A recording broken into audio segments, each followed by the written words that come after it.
उस दवा की जिसे राहत समझकर अपनाया गया, लेकिन अब वही दवा साइड इफेक्ट दिखा रही है।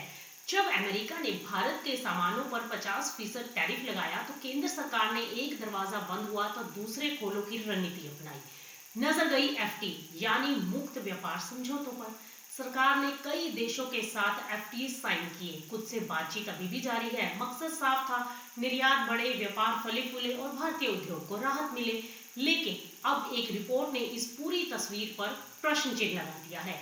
नीति आयोग की ट्रेड वॉच क्वार्टरली रिपोर्ट, जिसका हवाला इंडियन एक्सप्रेस ने दिया है, वो ये कहती है कि एफटीए वाले देशों के साथ भारत का व्यापार घाटा तेजी से बढ़ रहा है।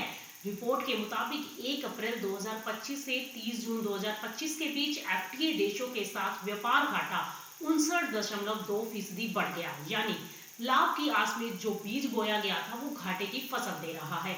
आंकड़े अब और भी चौंकाने वाले हैं। इस दौरान आयात 10% बढ़कर 65.3 अरब डॉलर हो गया, करीब 5,87,000 करोड़ रुपए, जबकि निर्यात 9% घटा और 9% घटकर 38.7 अरब डॉलर रह गया, यानी कि करीब 3,48,000 करोड़ रुपए। अब सरल शब्दों में अगर हम इसको समझें तो जब आयात ज्यादा और निर्यात कम तो वही कहलाता है व्यापार घाटा। और फिलहाल तस्वीर यही है कि तराजू का पलड़ा दूसरी तरफ झुक गया है। अब एफटीए का सिद्धांत क्या कहता है कि टैक्स घटेंगे, रुकावटें कम होंगी और व्यापार बढ़ेगा। लेकिन हकीकत यह है कि कुछ देशों के साथ भारतीय बाजार ज्यादा खुल गया, जबकि भारतीय उत्पादों को वही बराबरी का मौका नहीं मिल पाया।